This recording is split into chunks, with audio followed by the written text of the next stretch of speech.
It's 9 wives, but I guess the robots technically count, but not really. The what? All right, episode 9. Got a headache, and we're tackling episode 9. 9 wives. Not counting the robots.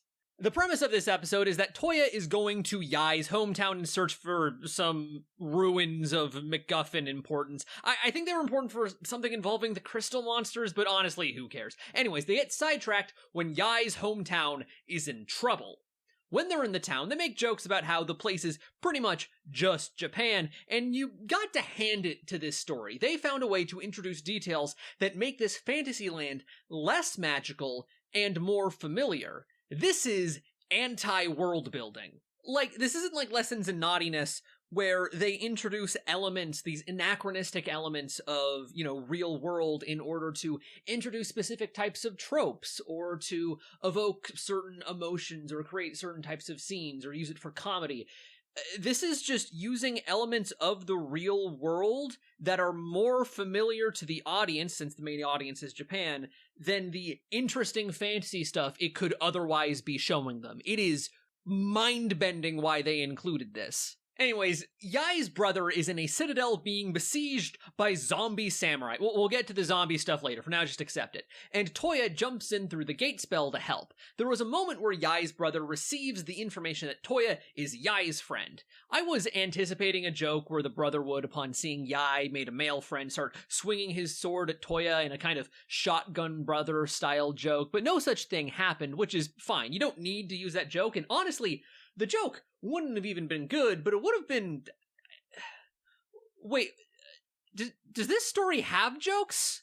Smartphone Isekai is a comedy, I'm pretty sure, but I only laughed once in this entire episode. So to investigate, I rewatched the entire episode to count how many moments were identifiably jokes.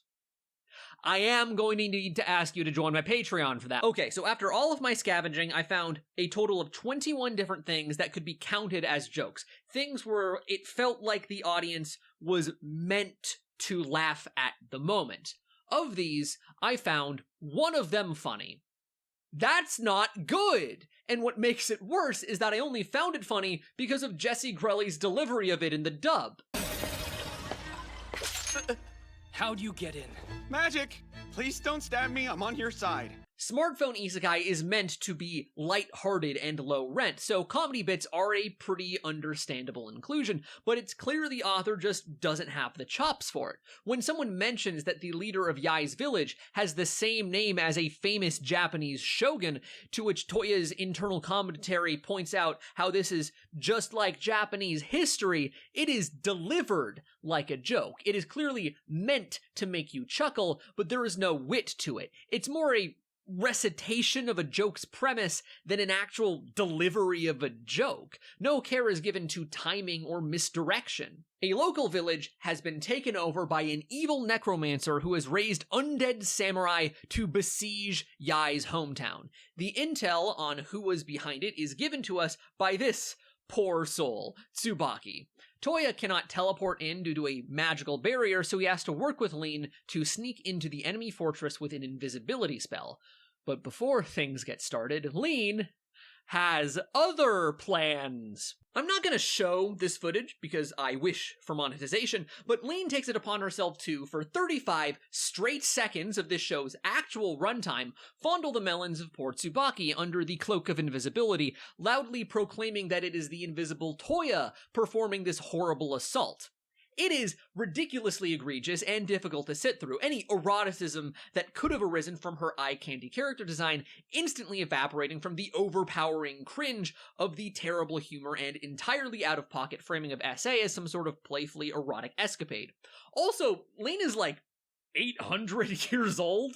I'm not too upset about this. The show has already shown me worse stuff via all of the 12-year-old girls, but What I feel this highlights is how this story serves as the quintessential form of all that is wrong with isekai.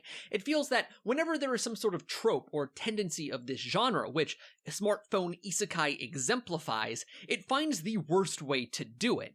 This has the blandest harem, the most idiosyncratic and poorly conceived self-insert, the laziest and clumsiest power fantasy, and the most over-the-top execution of bad tropes that everyone hates. It is an isekai's isekai, in all of the worst ways I could mean that, and in none of the positive ways.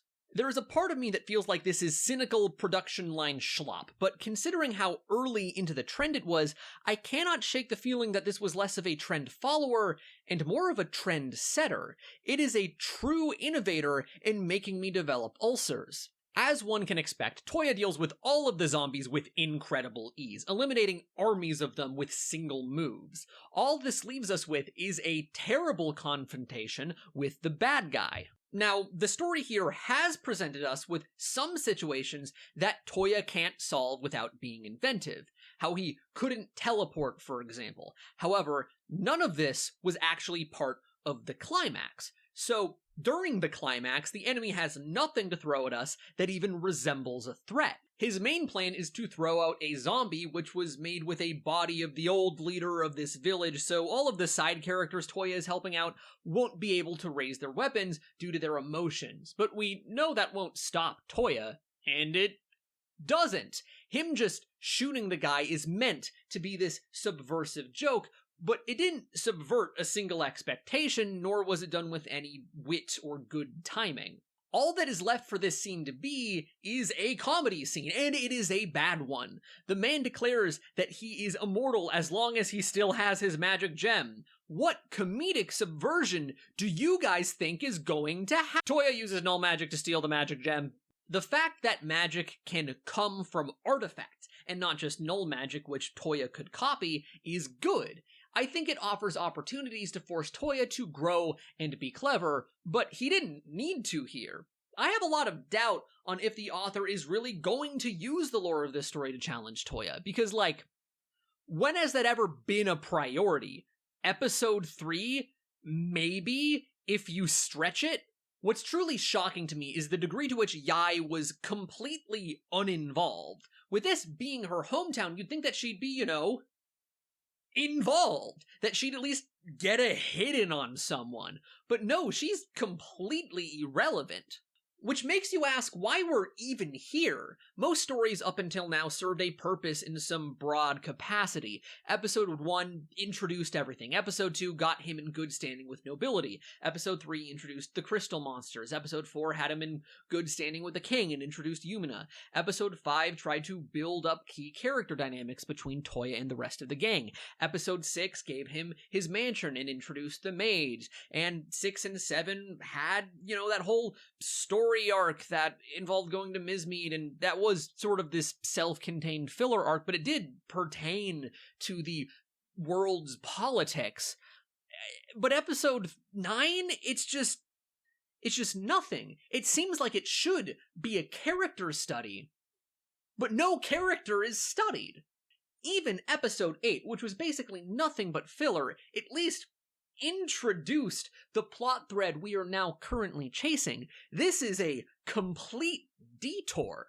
I suppose Tsubaki got introduced, and maybe these people will be called on for help later, but this is the absolute lowest of the story's recurring problem of wasting time and not making the most of its scenes. We went to Yai's hometown, and it did basically nothing with it that it couldn't have done elsewhere, and even then, it barely did anything.